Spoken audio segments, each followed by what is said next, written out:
I, 30, male, married my wife Amanda, 27, female, a few years back. Amanda's sister Pamela, 30, female, and I have never gotten along despite us being in the same age group. It's not that we had a fight or anything, but I never grew a fondness towards her. She was always moody, rude, and demanding. After marriage, when Amanda and I moved in together, Pamela would show up at our house uninvited to eat our food and borrow our money. While there, she would constantly complain about everything wrong with the world and how she was perfect. At times, she would even criticize our marriage. Amanda and I were homebodies as we didn't like to go out much. Pamela, who was a party animal herself, would tell us that we were boring and unhappy. In short, she was the complete opposite of my wife, who was kind, generous, and loving. But when Pamela showed up at our door one night crying about her husband cheating on her, I felt sorry for her. She looked a mess, with her clothes torn and her makeup smeared. She said that her husband kicked her out, so she had to walk for miles in the rain as she had nowhere else to go. Pamela got married a few months back after being in on and off relationships with a few men. We didn't know her husband much apart from meeting him once during the wedding. So we believed Pamela's side of the story. My wife, who was very close to her sister despite their differences, hugged her and invited her in. She said that we would let her stay with us until she found a new place. Though I was reluctant, I agreed because I felt sorry for her. At first, things were fine. She kept to herself, mostly staying in the guest room or going out with her friends. She thanked us for our hospitality and said she was looking for a job and an apartment. She also apologized for being a bad sister and said she wanted to change. She seemed sincere, and I thought maybe she had learned her lesson. But after a few weeks, I noticed that she started to act differently, especially when my wife was absent. She would wear skimpy outfits around the house, flirt with me when my wife wasn't looking, and make snide remarks about our marriage. As if making me uncomfortable wasn't enough, she would leave dirty dishes in the sink and use up all the hot water. There were nights when my wife had to walk to Pamela's room to ask her to turn off the loud music that she would blast for hours. She also seemed to be spending a lot of time on her phone, texting and calling people. One day, 3 weeks after Pamela started staying with us, when I came home from work, I found my wife in tears on the couch. Pamela was not around, so we had enough privacy to talk. I asked Amanda what was wrong, but she seemed to be angry with me. She asked me to leave her alone. Respecting her request, I decided to go take a shower and made us both dinner and approached her again. I assumed that by that time she would have cooled down. Though she had stopped crying, she still appeared very angry. When I asked her again what her issue was, she stared at my face in anger for a minute and then straight up accused me of cheating on her. She said that she had seen a few flirty texts on my phone from a contact named Lisa. I had nobody on my phone saved as Lisa, but Amanda didn't care to believe it. She also said that Pamela had told her that she had seen a woman in my car multiple times. I was shocked and angry because I knew that this was the work of my sister-in-law. She has manipulated my wife into thinking that I cheated on her. My wife never had the habit of checking my phone, so I asked her when she took my phone. She was angry, but she told me that she had seen the text messages in the morning. Late night the day before, Pamela had told her about seeing a woman in my car multiple times. I usually wake up late in the morning, so she might have checked my phone before I woke up, though I still didn't have a clear picture of how my sister-in-law did it. I knew that she might have texted me from a fake number and then deleted the text when I woke up. She was trying to sabotage our marriage and make me look like the bad guy. I had just one plan to save my marriage. I knew that my sister-in-law was a narcissist, so I decided to act in favor of her ego. When she got home, Amanda was out as she decided to stay away from home for the evening. I turned the voice recorder on my phone and started talking friendly to Pamela. I told her how fragile marriages these days are and how thankful I was to her for making me realize that. I was talking about the test she had put my marriage through. Pamela looked proud and talked to me, confirming that she had manipulated my wife into believing her lies. She was even proud of it. When I asked her what inspired her to do this, she smirked and said that she was bored and wanted some fun. She admitted that she had lost faith in marriages and wanted to teach us how fragile even our seemingly perfect marriage could be. I was disgusted by her confession, but I didn't show it outside. I asked her whether she could admit all this to my wife to fix our marriage, but she was not ready to do that, as that might make her look bad in the eyes of her sister. So I took the recording and sent it to my wife. My wife turned up at our house after a few minutes. By this time, I had barged into Pamela's room and packed all her belongings. I called her a taxi and immediately asked her to leave. My wife appeared a bit confused by everything, but she didn't stop me from kicking her sister out. Pamela had no choice but to leave. After she left, I retired to my room because all the events had taken such a great emotional toll on me. At night, I came out of my room and saw that Amanda was still looking a bit disturbed. I assumed that it might be because of how easily her sister manipulated her, so I decided to cheer her up, even though I was not in the best mood. I tried talking to her, and the only thing she could talk about was her sister. She was worried about where her sister could be, as she had nowhere else to go that night. I consoled her, saying that Pamela had multiple friends in the place where we lived, and she could crash anywhere. My wife had no intention of apologizing for what she had done to me. At one point, she even tried to justify Pamela by saying that she might have done all this due to the trauma of being cheated on by her husband. I lost it at that point and told my wife that she was neglecting my emotional well-being by supporting someone who tried to sabotage our marriage. But Amanda kept defending her sister for the trauma she had to go through. That was the night I decided not to talk to Amanda until she got away from the spell of her sister. We thought we had seen the last of my sister-in-law, but we were wrong. A few days after she moved out, her husband contacted us. He said that he wanted to talk to us about something about my sister-in-law. We agreed to meet him at a nearby cafe. He looked tired and sad, but also relieved. He greeted us warmly and thanked us for coming. He said that his wife had contacted him and he was sorry for all the trouble Pamela had caused us.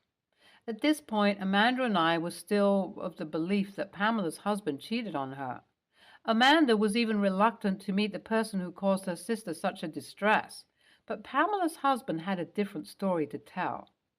He said that he had loved her very much, but she had betrayed him in the worst way possible. He said that she had lied about him cheating on her. In reality, she was the one who cheated on him. She had been having an affair with his best friend for months. He found out when he saw some messages on her phone from him. He confronted her, but she admitted to nothing. But when he asked his best friend, he admitted that they were having an affair.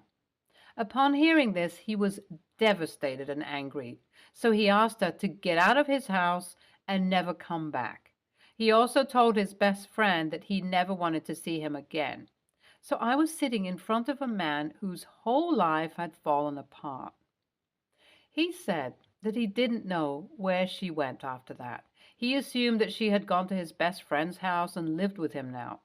But the day we kicked her out, she went to him and cried at his door to take her back.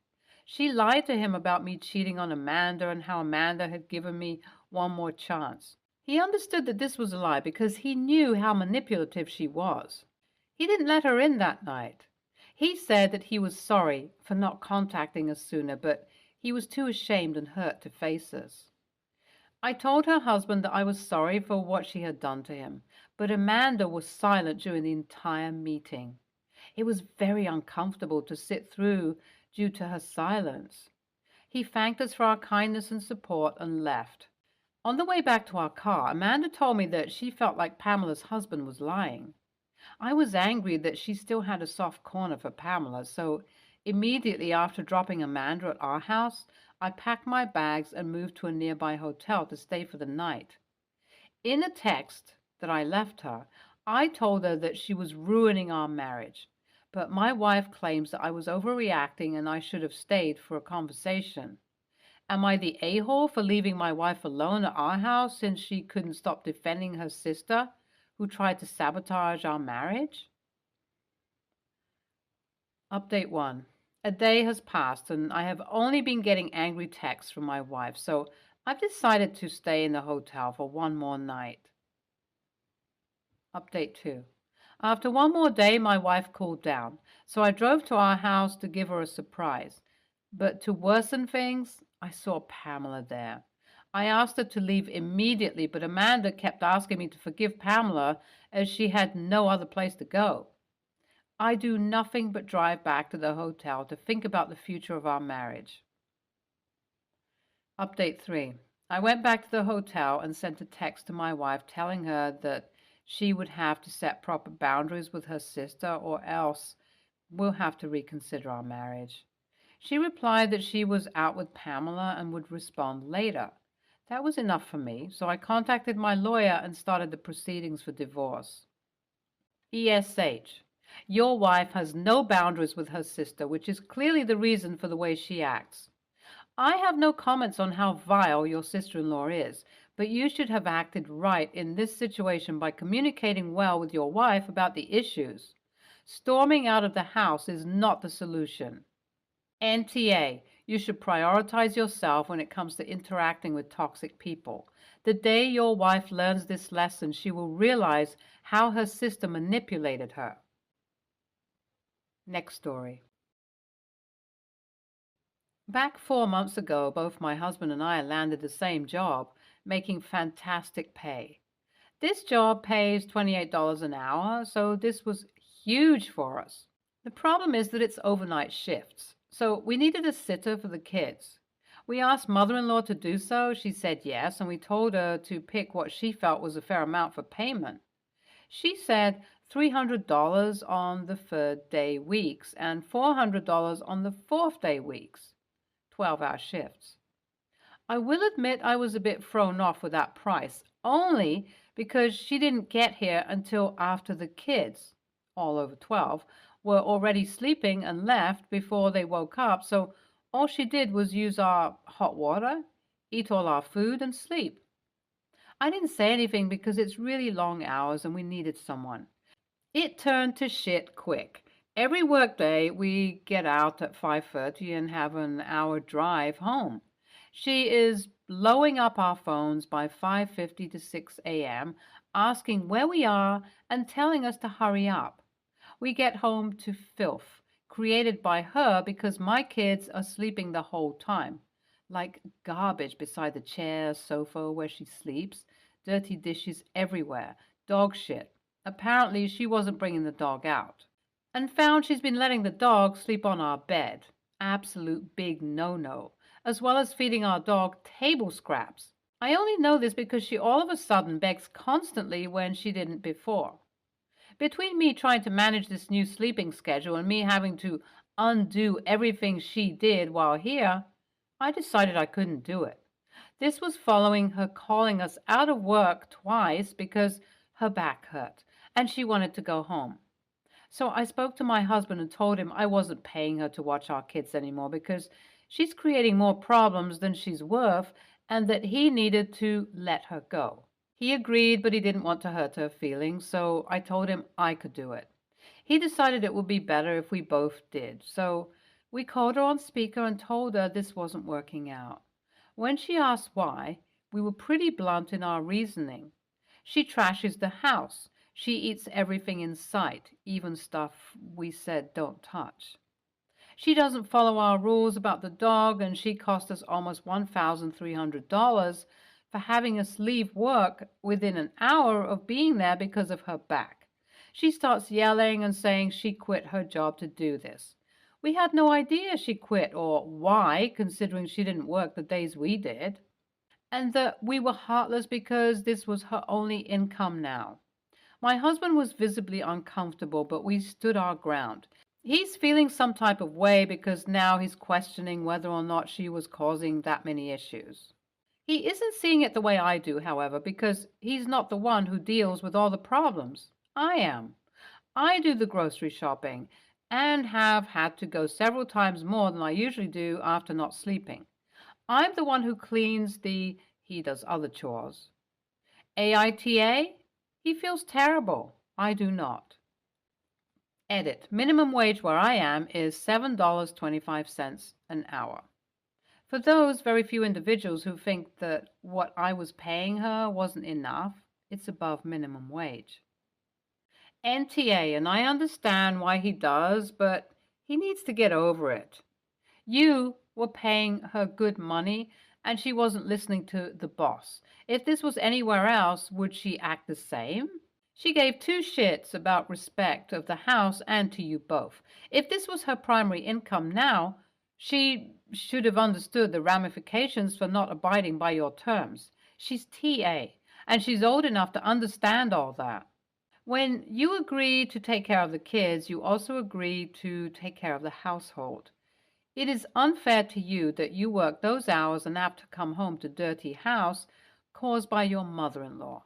If this was any other job, your mother-in-law would have been fired too. There is no way any employer is going to be fine with an employee who trashes the workplace regardless of if they get their job done or not. NTA. Next story. I, female 22, am currently furious at my parents. I've always felt a bit like the second choice in my family. Whenever I had something I thought to be important, my parents seldom showed up to witness that. For example, an important sports game. My sister needed a ride to her friend's house. I got broken up with. They were already busy consoling my little brother because he lost a game of Uno. A few years ago, I joined an art program to widen my horizons. For the final project, the teacher managed to book a small part of a museum to showcase our work, and the opening is this evening. I made a huge painting I spent nearly 150 hours on, so I hope you understand that this exposition is really important to me. Since 2 weeks ago, I had been telling family and friends about this, and everyone I asked said that they would love to come. I did not exclude my parents and told them every 2 days or so to not plan anything for this evening. This morning, I found out they planned a dinner date with some of their friends at exactly the time that the museum opens. I flipped out. My emotions took over. I called my parents some really nasty names and overall just was yelling really loudly at them. I told them that they could frick off to their stupid dinner and that they are cowards for only telling me about their plans the day of the exhibition since they can't cancel on the restaurant. After I calmed down, they told me how much of a spoiled a-hole I am for yelling at them for such a small mistake, and told me they now want to come even less. Am I the a-hole for flipping out and yelling at my parents? I agree that it would have been better had I stayed calm, but my friends tell me my reaction was justified. NTA, you flipped out very understandably, and your parents sound pretty damaging if their response was to say, now they want to come even less. They were completely in the wrong, but it doesn't sound like they're open to changing or understanding how you feel. But I hope you don't internalize that. It's not because of you, it's their problem and their loss. I'm really sorry, OP, because that's an awful feeling. My mom started having no interest in me when I became a teenager, then on and off in adult life. I've ended up going no contact. It's hard to even type this because my response is coming off so cut and dry, and I know it's really a very heavy feeling. I'm just a DM away if you ever want to vent. And also, please update this post with a picture of your artwork. I'd love to see it and would come to the opening if I could. NTA, maybe you could have managed the problem without flipping out, but your emotions are very well justified.